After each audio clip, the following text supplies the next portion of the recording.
You're listening to If Only I Were Wiser podcast, where Raina Wilson brings together wisdom and raw life stories to provide encouragement and truth. So many times it's easy to become discouraged in your own pursuit of health because your story or circumstances look drastically different from your favorite influencer or even the expectations you had for yourself. If that is you, welcome! This space is for you to learn, breathe, and maybe just listen and see what wellness could look like for you. Hey friends, welcome back to If Only I Were Wiser podcast. On today's episode, I would love to introduce Laura Allen. Laura is a 25-year-old nonprofit fundraiser and podcaster living in Austin, Texas. Laura is the host of her own podcast called Almost Somebody Podcast, where she helps listeners find their next right step, reminding them that they are already somebody. In this episode, we talk about horrible dating experiences, navigating life in your 20s through the pandemic, and really just trying to be a healthy human as an adult and all the things that nobody tells you about. This was such a fun conversation to record, but for your listening ears ahead of time, we did run into a few technical difficulties and a furry friend that just couldn't miss the conversation. And honestly, we didn't want you to miss the content either. So let's go ahead and dive in. Hey Laura, welcome to the If Only I Were Wiser podcast. I'm so excited to have you here and just to hear your story and life. How to be a woman in her 20s and not slowly drown, right? How do we do that? I'm still figuring out. Same girl. Can you start out by sharing just a little bit about you? What does life look like for you right now?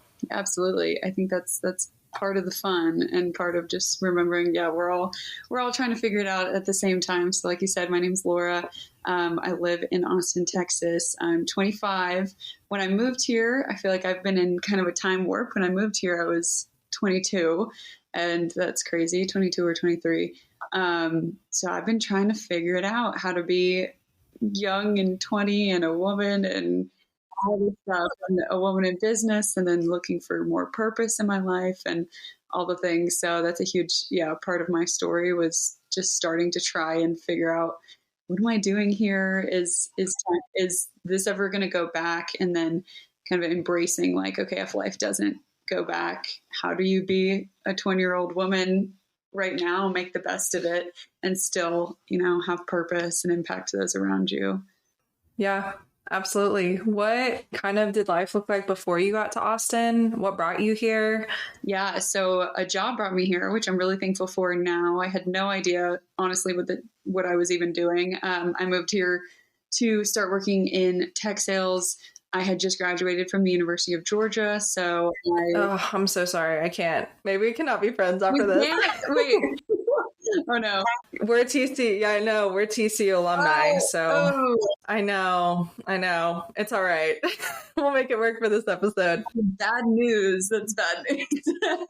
So sorry. Good Uggs, but we'll make it work for the episode. Yeah. I had just graduated UGA and I went to journalism school. So I was still just again, trying to figure it out. Like when I was younger, I just wanted to be a missionary. Like I didn't really have like a goal job one day in my life. So went to the journalism school, could see a ton of different options, business, like sales made sense. I like people, all that kind of stuff. So started with sales. I was really just excited to like work a job, be independent, get started, get going.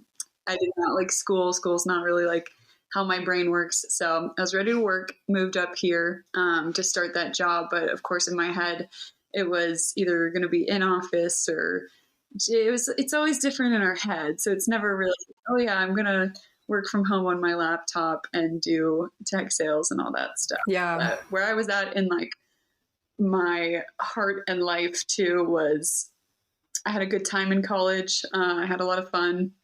And then when I moved up here, more of those like perfect expectations I think I had in my mind that one day you just kind of like meet someone and love Jesus together. And I don't even know what I had in my mind. But once I hit the point where I was like, oh, I'm single and I'm 23 now. And the kinds of dates I'm going on for me, like a lot of my relationship with God was centered around like the idea of marriage and that kind of stuff and finding someone. So I was going on a string of bad dates and then kind of realized I think it's time for like me to changed some things in my life. So that started me on a whole journey. Oof. Well, just because I have to ask, what is one of the worst dates that you think that you went through in that pruning season? Oh yeah, quite a pruning season. So I also, after enough bad dates, you gotta self-reflect. So I learned a lot about myself and what I needed to grow in and take seriously. But I did have a bad date that I didn't realize that the dating apps were like kind of full of the same people in Austin. So I went on a date with a man who said he was Italian, and so he was like, "Oh, I'm going to cook. It's going to be great." Picked me up on a motorcycle, and in hindsight, I'm like, I should not have gotten on that.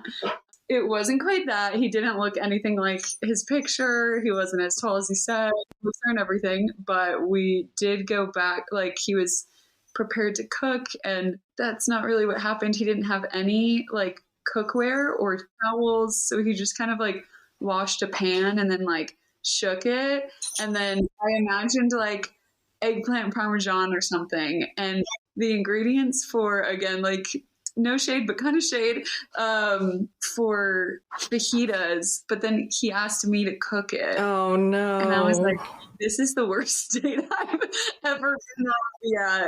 Oh my gosh. I was expecting like at least like a DiGiorno pizza he threw in the oven, but like the fact that he made you cook on your date. I'm not a picky woman, and I'm definitely not like, I'm not really bougie or anything like that. DiGiorno would have hit. Yeah. We could have laughed about Italian food and it being DiGiorno. Him asking me to cook it was the one for me. I was like, oh no, I have to go. Yeah. That's hilarious. It was, yeah. So I left that very early and pulled I have to go hiking early tomorrow. Oh yeah. Well, I hope it was a learning experience for everybody. Yeah. If anything pushed me into, all right, let's take our own personal growth more seriously, it was the long string of dates.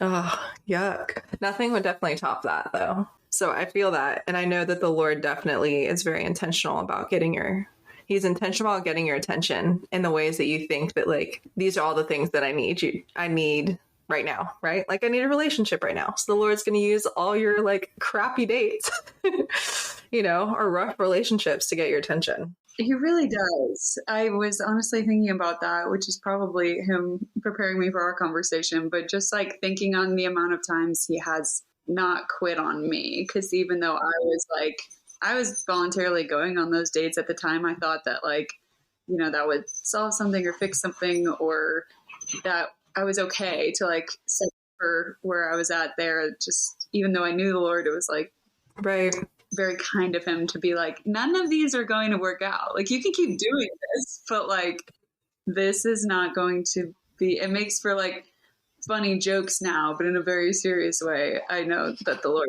like, you are trying to settle at a level that like, I want more for you. So that's such a good reminder. I think that the Lord is so kind, but I feel like we can't reach that perspective until we're on the other side of it, right? Like, it's not kind in the moment to get rejected or to go on these dates and it be a no. But you're right. Like, in the end, it's the Lord's kindness. It's absolutely. And like, total hindsight, I'm a really stubborn person. So I'm like, every story that I share of God's kindness in my life and seeing Jesus like move is literally like, well, I hit the wall. And then because I'm just like, I'm going to do it. I was at rock bottom. Yes, it takes the rock bottom every time. Like, if there's a sheep way out there that's just like, I'm going to do my thing, that's me. And then he's like, okay, have you had enough of the dates yet? Like, you know better. Right. So how would you have said that you saw the Lord's kindness in your transition to Texas? Because you said that you made the transition in COVID, right? Which is also super crazy. Yeah, I was just so set. I think I had so much like hope and energy. And for some reason, I've always loved the idea of living in Texas. So I was just like ready to go. And then I think once I got here, it was like setting in that like, oh, I moved like far away to start my life, and I'm out here. What am I doing here? It feels like everything worked out to get me out here. And that's when I kind of started realizing, oh man, I might not be out here for what got me out here. Like God can use anything to kind of move us where we need to be. Then it got very real for me, honestly. There were like things and relationships and baggage that I knew I carried with me. I just hadn't like looked at it or saw through it or felt it or anything like that. So a lot changed for me, honestly, February, like 2 years ago. So I've been like really reflecting on that lately, because that was the first winter storm that I experienced here. It was big. It was traumatic. It was a lot of things. It was like, okay, I'm out here. I had just like January 2021, I was making all these lists of like self-improvement. I had gone on my final day where I was just like, all right, I'm done. And at the time I wasn't taking my walk with the Lord seriously. And also I had never experienced like true like gospel-centered community or anything. So I wasn't really like, I had just kind of experienced like my relationship with God being my relationship with God until then. I wasn't thinking I'm clearly missing out on community and stuff. I'm very motivated by like personal development, self-help and stuff too. So I'm always intrigued by that. And I always start there because I think I can do things. And then God's like, no, I can. So I started there like January 2021 and was like, all right, how do I like fix up my whole life?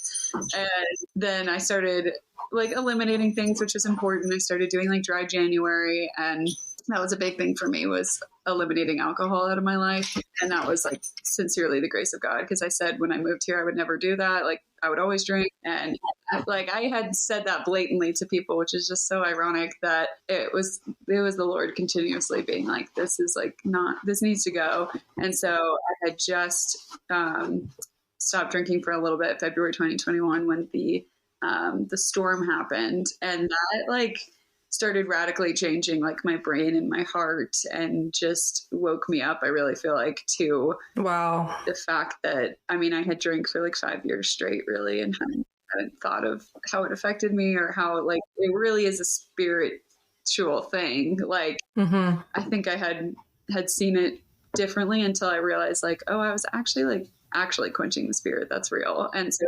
it's really changing my life. And I saw like a lot of miracles during that first storm. Just like my apartment was the only one to have like water for friends that needed to come over, and just like really specific prayers that the Lord started to answer. When I really hadn't been focused on him in a while, especially not since moving out there. And so I just saw him answer things kind of over and over. And that was around the time that I read the woman at the well story.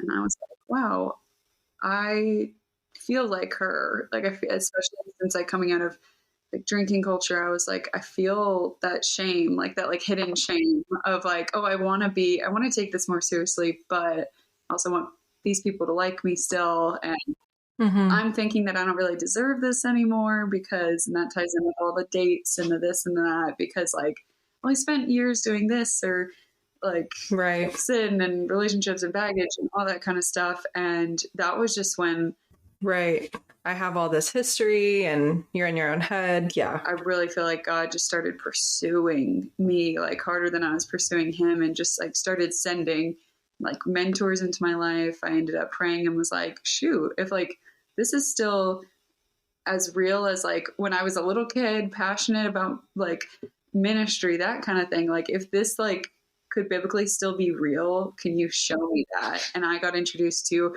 my church called The Well. Like there was just like a water theme in my life, like over and over. And I was like, now it seems so normal, but it's honestly such a blessing to be like saying this out loud, to remember that like I was literally sitting there like, no freaking way, like one thing after another. And I was like, well, hot dang, this is very real. And my church is like very gospel centered, like acting like it's an Acts 29 church. So that blew my mind too, because I never really like witnessed that. I'd always just hoped that was real from my like little kid hopes of missionary brain. And then I saw it and I was like, wait a second, like I got rebaptized and everything, and started seeing like Christians actually out of love like share their sin with each other and pray over each other, and like the real things, not the like judgmental church or like secrets or pretend like you're perfect. Like it was like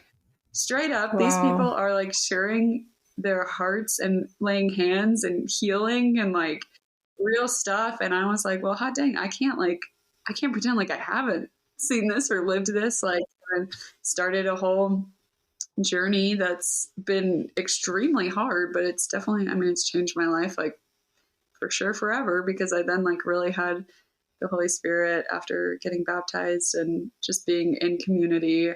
Right. And that was not what I expected when I moved here, but it's what the Lord had for me. And I started seeing like so much. I just love it because I prayed into the woman at the well so much, and then I saw it happen where I was like running around Austin telling my like friends I used to work with like Yeah. about Jesus and all this stuff, and then like there's something amazing like going on in Austin, especially right now. It's just an amazing time to like be here, to be at my church, to start seeing like God really knew what he was doing by allowing COVID to happen, because there are people that are like 15 people. A friend that I got connected to was like 15 people just stood up and got baptized at my church today. Like it's just like, there's crazy stuff. Yeah. And our church was at the brim this last Sunday, and someone, yeah. And it's like, it's been so weird and hard to explain to friends at home that I'm like, no, I've spent like the last 2 years like running from like church to church to church to seeing like meeting believers through random ways. And it's just been crazy to be like, yeah, in this, I think the rest of the world's freaking out, but in this random pocket of Austin, Texas, they're living like it's like Yeah. like biblical times. It's wild. And so yeah, then I took like every class at my church possible, every like healing class, everything. No, that's crazy. I think it's so interesting too that I think women in general, from like Genesis brokenness, I think we inherently, mankind's first response is to hide and shame, guilt and shame. But I think women really do wrestle with that, with the way that the Lord programmed us and the way that sin entered the world. I think that women carry that differently than men. And it's just so interesting that you share about like your woman at the well moment, because I think so many women have that moment, but don't have the understanding or even just like confidence out of the shame to name it that, to allow the Lord to heal it. Because like I remember having so many moments of just like, man, I shouldn't have been in this relationship. I shouldn't have been at this party. Like I shouldn't have been hanging around these people.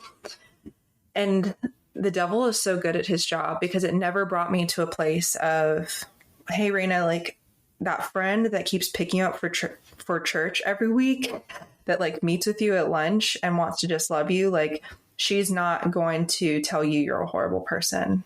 But I still believe the lie that amongst quote Christians, I believe the lie that I had to be perfect when I was everything but, and I wasn't in a place to share that with other believers. So it's exactly like you said earlier, the Lord brought me to my knees out of kindness to open me up from the shame and the guilt to the healing that is found through community. Yeah, no, I love that you said that. It is blown my mind that like, again, like he's amazing and it's always out of kindness, but like we withhold what he's ready to heal. And I had heard that so many times, but there were just things like even not necessarily, there was tons of things that I've done or places that I've been, all the shouldn't. No, I have to pretend like it's perfect. Like, no, you don't. And that's wrong enough to come out. But also like things that are sins that are done to you. Like some of that is like really hard to talk about, or just stuff that I was like, I will never share this like with anyone or feel comfortable talking about this, but it can't get healed until it's brought to the light. And that's like so uncomfortable, so anti-culture and society. But when there's like a place, or at least a human that's lovingly like not going to shame you, that's actually pray over you, and like you can really experience healing. It's wild. It just feels the enemy is so crafty, and honestly us at the beginning of time, Adam and Eve hiding, like that's what we do. Like I still struggle with that. That's like shame's I think about it a lot where I'm like, Mm-hmm. dang, the devil gets all of us, but really as women, and like, especially as women that are trying to like step out or share your story or like encourage other women to like Mm-hmm. share more and go deeper and like get healed. He is so crafty to be like, you should just hide for the rest of your life. Like, what are you talking about? Like, no. But shame is wild. Yeah. And I think you hit the nail on the head talking about having a safe space for true vulnerability. And I think I've learned that now being older from when I had like college community, because now it's different as like a grown woman, like in real life, and you don't see your friends every day, like it's not the same college environment of like my college ministry, like I didn't walk down the hall. I can't walk down the hall to my friend's dorm room now. And we do life together, but it just looks a little different. We may catch up like a couple times a month. But all that to say, what has it looked like for you to intentionally build those pockets of community? Because there's a lot of discernment that goes into that process. Because once you step out of college, you're on your own, like you have to be an adult, do adult things. And then as women, like there's so many other places to find your worth. So how have you built intentional and healing community? Gosh, yeah, there are so many places to find your worth. That's part of my heart too, to hopefully have some people on my podcast too to share that, because yeah, there's no like adulting manual or like friends as an adult. And it's so weird how like it felt like a switch flipped in my brain. Like I always felt like I could make friends so easily. And then once you become an adult, it's like, oh my gosh, I have no idea how to talk to people.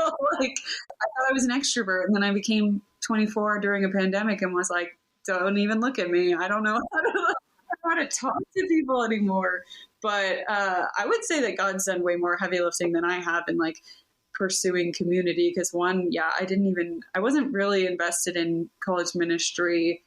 And I think that was a lot of the roots of just like not feeling like I fit in. And then once I became an adult, I was like, wait a second, like no one's like the gatekeeper to grace. I want this. Like I want community and all that kind of stuff. But I do feel like he did the heavy lifting in bringing me to the women at my church specifically, because I'm like still kind of getting comfortable talking about this, but there was like a specific relationship in my life that like an important one that I had never, like I didn't really know how to navigate even talking about it. And the few friends that I was able to meet through my community had the exact same situation. Like it was just like to a T.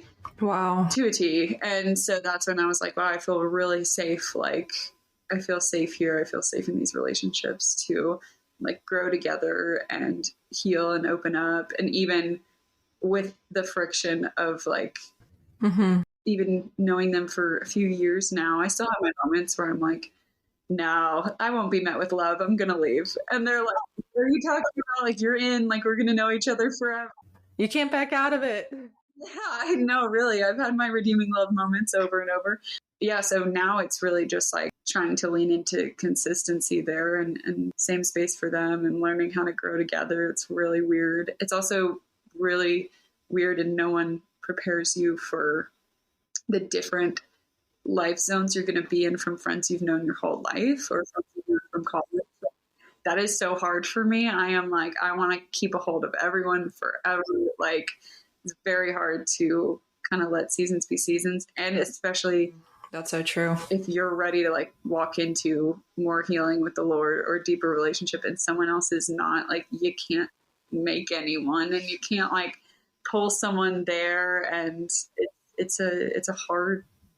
Yeah. I think it's this just process of grief. I think once you graduate college, I was thankfully like in a college ministry where I could like never walk out, like I was the black sheep that came in, the whole redemption story. I was still running from people after I got baptized at that church, by that ministry, by the people that were discipling me, and then went on a missions trip and then came home and was like on fire and stepped on the staff, like typical like prodigal son kind of story. But then it's like you graduate, and I remember having the conversation with some of my close friends that were in the ministry and being like, I don't know how to adult.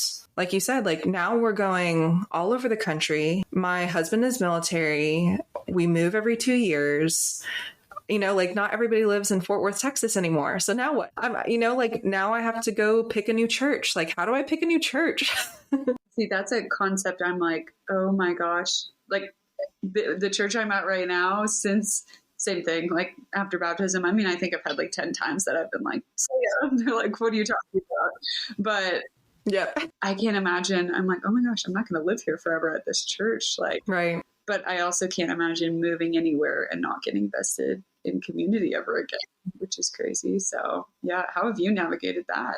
I had some friends when they found out that my boyfriend at the time, now husband, was military. I had the pleasure of like talking to other military wives, like connected of friends of friends and friends. And now we're like really close, which is just like you said, the Lord's kindness in providing those relationships before I even knew what they would be. But one of the things that they said was, regardless of your military, whatever life looks like, when you get to a new place, it doesn't matter how long you're going to be there. Again, like we could get to a place and only be there 6 months, or we could be there for 5 years. And then the Army doesn't tell us like how long that will be. But she said, you have to go all in from the very beginning. Because if you believe the lie that when you get there, it's only blank, it's only 6 months, it's only a year, I can't really invest if we're not going to be here long term, is the biggest lie, because the enemy is pulling you out of a place that the Lord already has your name on it, regardless of the capacity that you think that it is. So even if it is like only 6 months, Raina, if we go to Georgia and we're only going to be there for 6 months, then dive into your church. And that was the first thing that we did when we went to Georgia almost 3 years ago. We got there, knew nobody, lived in a really crappy apartment. I had no friends. And we tried out a couple churches. We became members. And then we like started showing up to community groups. And we're just like, hi, we're freshly married by a couple weeks. Now, how do we do life? Oh my gosh. That takes so much trust too, going in there and asking for help. And like you said, it's funny because I wouldn't think of myself as an extrovert, but adulting and trying to find community is wild, because I definitely walked into community groups and I was like, what do I do with my hands? I'm so awkward. I mean, community groups and like seeking out church is like a whole new level of like, you know, you're going to like trust these people with your feelings and like, yep, and your sin. And you're like, this is a whole new level of like, I can meet someone in a coffee shop or be friends or whatever, but like, where do I want to plant roots and tell you guys my ugly stuff? I don't know. Yeah, and continue to show up. So I think that was the biggest challenge for us. And like our conviction as a family is like, when we get to a new place, we're going to find a new church. We're going to become members. We're going to join a community group, and we're going to commit to having some level of personal discipleship. So whether that's my husband going and running for PT with like 2 or 3 guys, that's his discipleship, so that he's being poured into and can pour out into others. And for me, it may be a coffee date or play date with other moms and their babies, like a place where we can be like spiritually fed, and then where we can pour out. And that can look different in a lot of different ways. But I think the biggest thing for us has definitely been committing, like you said at the very beginning, committing and then being consistent to a community. That's amazing. I love that you guys like already have that as a family mission that you'll make sure to get poured into. That's, I feel like, been one of the hardest things for me, not coming from a discipleship background and yet being like crazy impacted by like the beauty of it. It's really hard to get invested in like good discipleship from above and pour out and be consistent with that. So that's really cool. Yeah, I think it's also been, and maybe you can speak to this in the post-COVID world, or even in the midst of COVID, of like setting healthy expectations as you wait out trying to find these people. And like you said, like even walking, you know, like walking closer to Jesus pulls you away from other people. And it's that grieving process of, okay, how do I walk towards others knowing that I'm going to lose others? But man, there's discernment in that process. There is, and you have to lean into it, because I'm struggling through that honestly right now. It's a beautiful thing to sprint towards Jesus. And then, yeah, the humanity in you that's like, whoa, yeah, grief, especially since like getting sober, just like so many intense feelings. And I don't think I'd ever sat still to grieve anything. So grieving relationships, grieving past stuff, grieving, like, I feel like it's been like 2 years of really like legitimately dropping my baggage and actually like feeling through it all.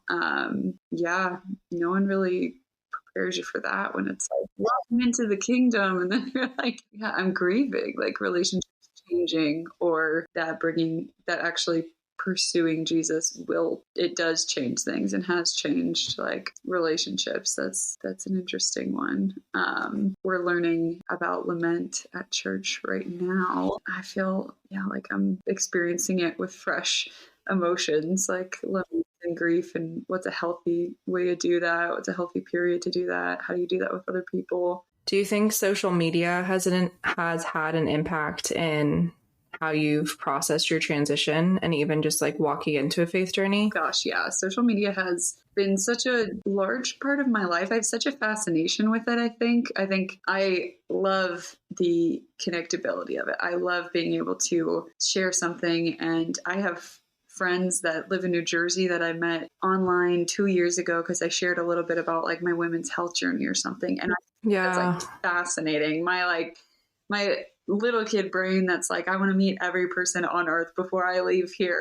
Social media is the way to do it. That's so cool. Like, right. You can follow along on someone's journey and connect. But there have been really, really unhealthy periods in my life of social media, of like needing it for validation, or when I was drinking, sharing everything, and so unhealthy. Just having like that quick trigger to attention can be like detrimental.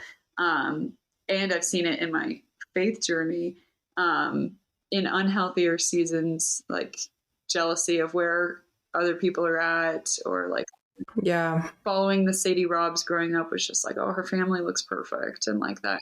Like, it's just like so unhealthy comparison wise. But then in healthier times, I've really enjoyed, it's helped me process a ton to use it, honestly. Like, that's why I focus on podcasts and not so much like sharing every tiny bit of my story on like my Instagram photos or anything like that, because I used to do that and it honestly wasn't from a super healthy place. Now that I'm actually following the Lord like fully and understand what that means, like, oh, that wasn't as healthy as I thought it was.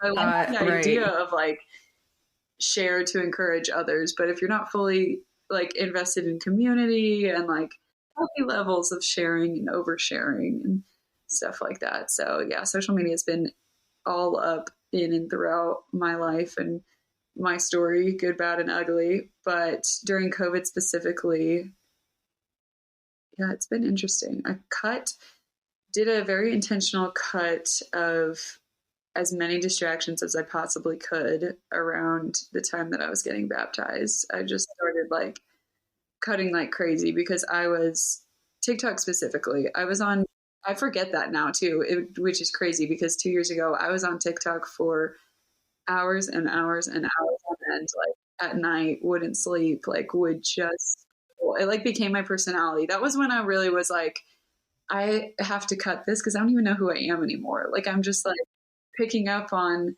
TikTok stuff, and I could tell other people were too. And I was like, I think there's something like, not to be like woo woo, but I was like, I literally think there's something demonic. Yeah. What do you think was the biggest like influence on you? Like, what did that look like? Honestly, just like my personality and my attitude. Definitely my habits too. At the time, it was just like a lot of escapism. It's like very easy to escape hard feelings. Like, yeah, I wasn't feeling through grieving, lamenting. It was just like, well, you can scroll on this thing. Yeah.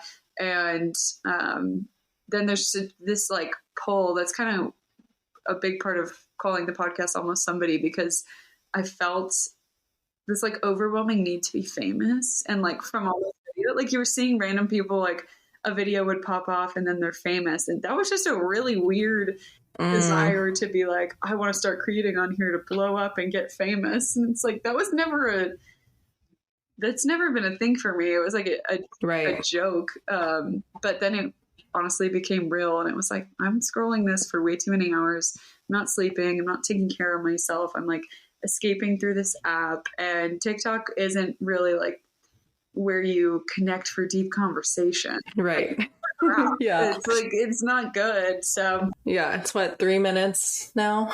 I can't get on TikTok. I have like only a handful of things. I'm like, here's my 5-minute recipe.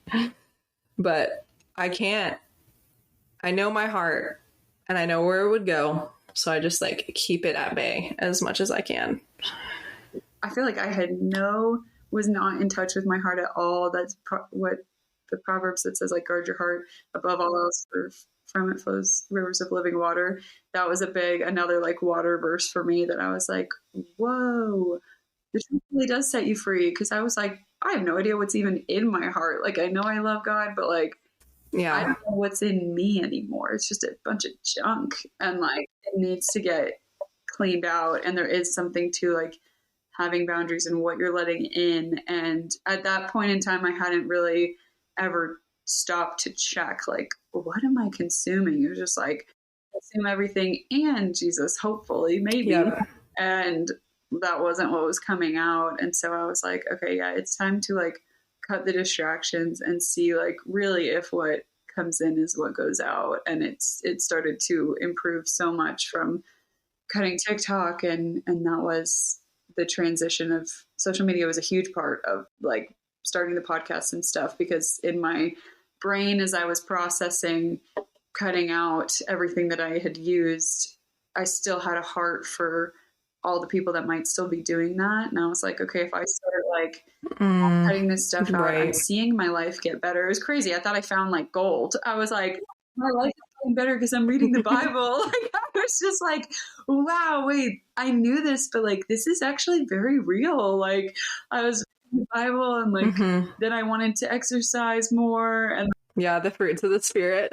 It's so crazy. I started to actually gain fruits of the Spirit, and I was like, I have to share this with people. Yeah. So I was like, okay, what way can I still use social media, but not be consuming it, be creating, and hopefully like inspire someone else to, if they listen to it, go better their real life. Like, that's how much I've been escaping. And then was like, wait a dang minute, my real life is getting better. I want to help other people's real life get better. Yeah.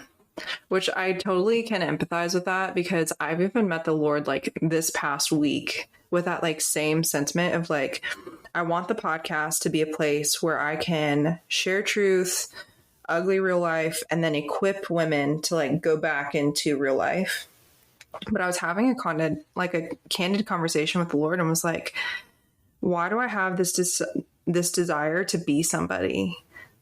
And I just remember like listing out all the things to him, and I was like, I want to be known, I want to be seen, I want to be like valued, like I want to be recognized. And then I just like heard him whisper, what are you chasing? And I just like sat there, and I realized like all of those characteristics or desires that I had to find in social media with this podcast, like launching and like, you know, finding some level of identity and like, oh, this is going to blow up and then I'm going to be famous. The Lord met me with kindness, and okay, but you being seen, loved, known, and valued doesn't come from what content you're pushing, regardless of your intent. It comes from knowing and being with me. I was just like, thanks for that. So that's literally what I've been sitting with the Lord this week of, whenever I feel those emotions coming up, is what am I chasing? And I'll just share like one of the things that my friend had me do is like a tangible exercise in college was sit down and draw this like kindergarten large heart on a piece of paper and compartmentalize all the things that I felt like were in my heart at the time. So like I'd draw a line and cut out a big section for family. You know, I'd put whatever amount of time I felt like I was giving Jesus at that time. I would do fitness, friends, you know, Instagram, like whatever whatever and everything that was like in my heart at the time, and just like be really honest with myself, and then like sit back and like look at my heart. And it was a physical manifestation of whatever I couldn't necessarily put into words with the Father, of this is what's on my heart at that time. So if I only gave like 10% to Jesus, and I was putting 60% towards fitness and the way that I was eating, and I would put like, I was stressed about the way that I was eating, I'm upset with the way that my body looks, and like make those sections, and I only saw that 10% of that was to Jesus, that was like my reflection point, was like, oh, well, this is, Lord, this is what's in my heart right now. And even if I couldn't like work out of it, I would just pray over it, and I would take like a week and be like, Lord, this is where we're at. It looks really crappy, and I can't give you any other pieces of my heart right now, but this is what my heart looks like. And at least that for me was just really helpful to like give words, or rather like an image, to processing exactly what you had said, my content consumption in any capacity. I love that, and I'm going to adopt that. I will draw a childlike heart and fill that. That's so good. Yep. And it's just like a tangible, easy exercise. And I still go back to that now as a mom, of like, what is filling my heart right now? And it manifests, like you said, in my time, in the way that I speak to others. How am I parenting my son? How do I even view my body right now? Mm-hmm. You know, and it just gives an image to that. So you mentioned earlier about your wellness journey and like what healing has looked like for you. So can you share a little bit more about like physically, emotionally, have you seen those fruits of the Spirit manifest in other ways that you weren't really expecting? Oh gosh, yeah. Even just this conversation is like bringing so much peace to my body, but absolutely. I have thought just so much. It's like hard to even believe like how much God has healed like me, even physically, just like everything. Like I felt like another story that I go to when like talking about this too is like the bleeding woman that hauled herself at Jesus's robe, and that just like always gets me, because that's what I feel like the last 2 years have been. It was like, yeah, okay, well there are like a lot of obstacles just logistically. Like it's been a painful journey to want to seek Jesus, but it's been like, I'm gonna haul myself, like I'm gonna take every class, like if this is available, like I want to be healed, and I want the healing for everything. Like, and then just, I haven't always been really like comfortable or confident in speaking about like my personal testimony and experience and stuff. So truthfully, I was like, I've been in a lot of, not a lot, but not great relationships and stuff. And just, I've struggled with confidence and things like that. So I had like silent prayers to God that was like, I just want you to like heal me so much that someone like wouldn't be able to say you don't exist in my life. Like, so I don't feel like I need to like preach or something. That it's just like, please like heal everything, so that I might not even have to say it. They would just be like, dang, a God exists. Like he is who he says he is. Because for me, I like the bleeding woman story too, because I thought when I was 18, I was told that I had polycystic ovarian syndrome. Yeah. And as a woman, I'm very passionate about this now, because as a woman, I don't believe that any doctor should sit.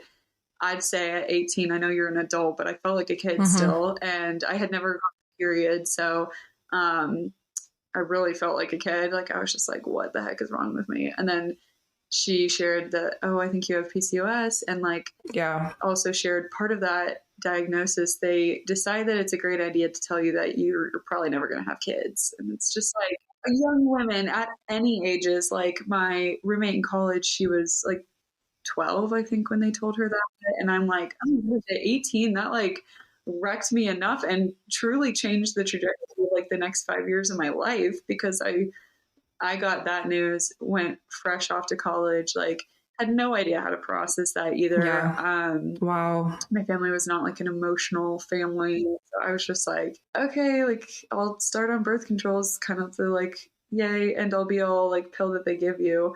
And went off to college, but like did not realize how much of my identity that took Mm-hmm. from me. And as someone, that loved the Lord all growing up, was excited to like have a family one day, have kids, like that was the dream. And it just felt like that was like ripped away. And it was like, you have one job as a woman, especially as like a woman of God. Like in my mind, it was just kind of like, well, can't have kids. Like Yeah.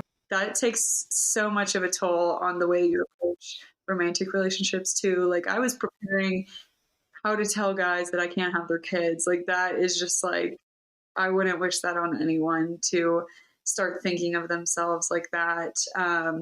So that took a toll on me, and I didn't even realize how much. Went straight off to college and was blessed, like so blessed to have a roommate who had gone through the exact same thing, struggled with PCOS, but kind of a different version than mine. And we just got to like share stories, and she's not a believer, and that was so I like grew up probably more so like sheltered and Christian and that kind of thing. So it was like such a blessing for me to have her as a roommate and start meeting like women that weren't believers, that we could like empathize with each other. And partially like college, my story got a lot messier and I wasn't invested in ministry or anything. But I will say that like her friendship and her empathy and her like meeting me where I was at expanded my like worldview and just ability to empathize with other people. Cause like a non-believer honestly met me with so much more love than some believers. And like, this is sometimes, but it was a really special way to connect over something that was really hard. And I think that was the first time that I opened up about it, because she created a safe space to talk about it. And our friendship has been like such a blessing. So that also showed me that there were a lot more women that were getting told that. Yeah. And she actually did a TED talk on it, on PCOS, and like spreading the word about how girls are being shared that news and all that stuff. So that's been like an interwoven part of my story that I wasn't sure quite how it was gonna end. Like if it ended with that being something I carry forever, just all these different things. And so I think moving here, that was still a large part of my mindset with dating, and just it really took a lot out of my like self-worth and identity. And then when I started pursuing the Lord more here, that was a real large part of my story, because I was just like, I can't do this anymore, God. Like, I do believe like very radically that you are real, and like I can't carry this anymore. Like I can't carry the will I, won't I, like, and so I was like, I can't do it anymore. Like, please heal me, or like I know that you can, so just do it. Yes, if you're willing and able, like please just do it, because I had a like very unhealthy relationship too that just made me feel terrible about the fact that I had PCOS, and kind of used it as this like thing to fix me and all this stuff, and telling me that I should go back on birth control and all this stuff. So I had that experience, and I was like, no, I'm pretty sure like God is God, and I don't ever want to go back on birth control, because my experience was so horrible, like up and down, awful, like terrible. And once I got off, I was like, wow, I feel like myself. And that was also around like January 2021. So it was just like a lot of like waking up to like, wow, I have felt really different. And it's changed the kind of like guys I would date, decisions. Like it was, my mental state was terrible. So I feel like I like had life again. And yeah, crazy. I'm not depressed, and the weight gain is different. Wow. Yeah. And so just around all of that, I was like, okay, I'm not going back on this. And I'm pretty sure like you can do this. And so I ended up getting out of like an emotionally abusive relationship, and my body completely reset, and my like nervous system reset, and I had a period naturally, and it rocked my world in like so many horrible and amazing ways at the same time, because I was like, wow, wait a second, there was never anything wrong with me. But I was just in a setting where I didn't feel safe and my body was trying to help me. And I've hated my body for years because I thought it couldn't do what someone else's could. But it was like my body was actually trying to help me and get me out. And yeah, that just like would bring me to tears thinking that like God always knew he was going to get me out here. He knew that like my body was like giving red flags and just like fully. I thought that fixing PCOS would like be such an external thing that needed to happen, but it really was just like internal healing and safety and safe relationships and my body worked just fine. And like I had never even heard of like nervous system healing and now like I have a very steady nervous system, so much peace in my body and and everything is healed and regular and fine. And that just like blows my mind because I never had one period until 24. So, and now to be like, yeah, everything I asked him, like it's all healed and good. And don't have to worry about, I don't even think I have PCOS. And if I do, it's very, very slight, but it was a lot more about like relational healing than anything. It's crazy what happens when we give the Lord space to heal our mind, body, and spirit. Crazy. Like, don't force all the supplements and the skincare, Raina. Just meet with me. I spent thousands, like, to be frank, I spent like thousands of dollars on when I first moved here. I tried a holistic eating plan or something. And I was like drinking weird soups and stuff and like spending money in the external stuff and everything. And it really was a spiritual thing, like crazy. Well, I do think those things will help. I think, and there's science that backs up the fact that if your body is in a state of fight or flight, there's only so much green juice and chicken and broccoli that you can eat. Like, it doesn't matter what supplements you're taking. If it doesn't, it doesn't matter that you're working out even. It doesn't matter if you're sleeping. Like, if your body is interpreting its surroundings as not a safe or healing environment, like, you're not going to thrive, and you hear that all the time. You're not going to heal in the environment that makes you sick. But it's crazy when you think about, no, the Lord designed, unfortunately, we exist in a broken world where sin permeates everything, including our physical bodies. But if we continue to give the Lord the space to heal, he does and can. May not always be on this side of heaven in the way that we want. That's where our managing expectations comes in. But half the time we don't even give him the space to do it. Yeah. And I can't imagine. I'm like, I used to think I had a horrible immune system too. Like I was sick all the time, like all the time. And now I'm never sick and everything, like, everything's good. It really is like a full body reset. I had never understood anything. I didn't know anything about fight or flight. I didn't know I was in that, nothing like that. And then, healing that was like, wow, I could have bought all the vitamins in the world, but without healing your nervous system, it really is not going to do much good. So do you have any like resources that you loved, like books or other podcasts that you said that you started out on your healing journey that were really impactful for you? That's a great question. Tons. With all of this, I've done a lot of trauma work too. So, I mean, just straight up therapy resources, stuff like that. Like I've done a lot of that and like EMDR and stuff. So I listen to a lot of like trauma recovery podcasts. I'm trying to think. I've always been interested, which is probably like a sign when I was younger, but I've always been interested in books like The Emotion Code or like The Body Keeps Score.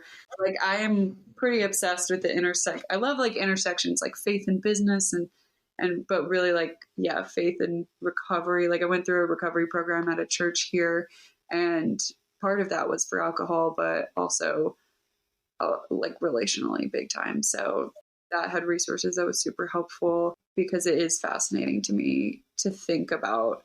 I have a lot of friends who are therapists and not all of them are believers, but I've always been fascinated to like have those conversations and pull in like when the Holy Spirit's involved, it's like permanent change. So I think that's been something that like seeing in my own life has been wild to see. Like, I do believe in that. I am a Christian that's like, oh yeah, therapy. Oh yeah, childhood trauma. Oh yeah. Like, I think it's crazy to not discuss that kind of stuff when it comes to church. Again, like I feel like I'm alive to like go against, like have a war on shame, because it's like not about obeying God because like you're a dirty sinner and he hates you. Like it's literally like use the resources for a better life, because he knows that we're all grown children with stories that we need to like heal. We're carrying them in backpacks until we heal them, and like we're meeting partner after partner that's the same cycle until we heal it, like all that kind of stuff. So the combination between books all about somatic physical healing combined with like learning prayer and spiritual warfare and that kind of stuff.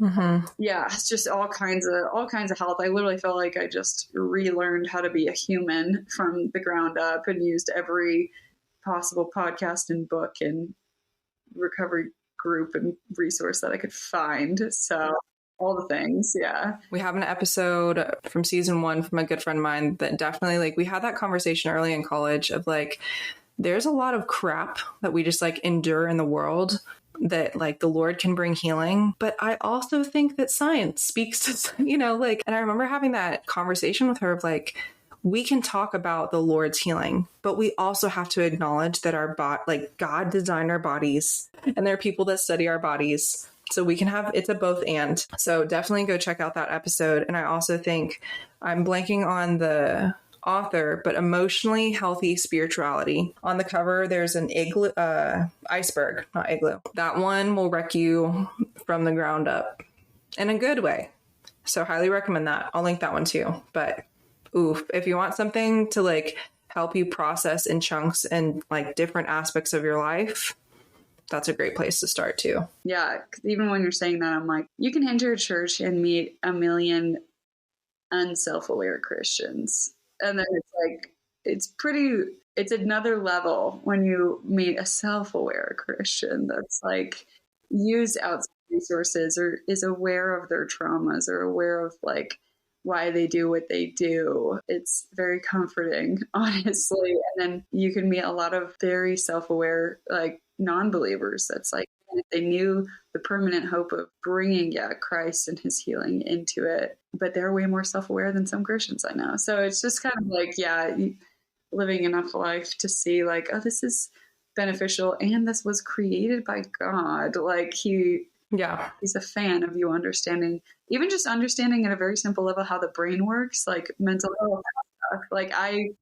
crazy. Like I can't even believe now that I look back, I'm like, oh, it's just, the logistics of a healthy brain. Like why in the world would binge drinking ever make sense to like my daily life? Like you're actively killing brain cells but it's like societally normal and college and whatever. But when you like just sit back and think as a person, you're like, what? Yeah, that doesn't even make sense. Like God created our bodies and our brains to work in a healthy capacity. So it's always encouraging to actually see like Christians take care of that stuff and not to be just like holier than thou, that it actually is like, oh, this is stewarding. To have healthy boundaries and relationships is like stewarding what God gave you. And like, to go take care of your old baggage and crap is like better stewarding. Yeah, better stewarding your future relationships. And I did not see it like that for a very long time. But now, I go through this so that you don't have to. Right. Like your body being a temple is not just about your nutrition. Yes. Or purity culture. Like it's not like that. It's like steward all the things. Laura, this was such a good conversation. I know you mentioned it earlier. Can you plug where a community can connect with you? Because I'm sure they'll want to follow along with your story. I know you mentioned you have a podcast. Can you share all of those things? Yeah. You can connect if you just want to like personally connect. My Instagram's @todaywithla. I don't really post a ton on there, but I'm in the stories so we can connect. The podcast is called Almost Somebody Podcast.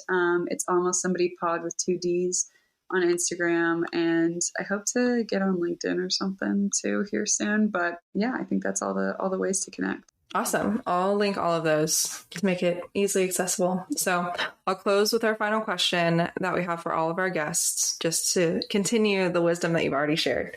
So, if you could provide any wisdom to your younger self or a community that is listening, what would you share? That is such a good question. Probably two parts. One, it's a lot simpler than you think. Like,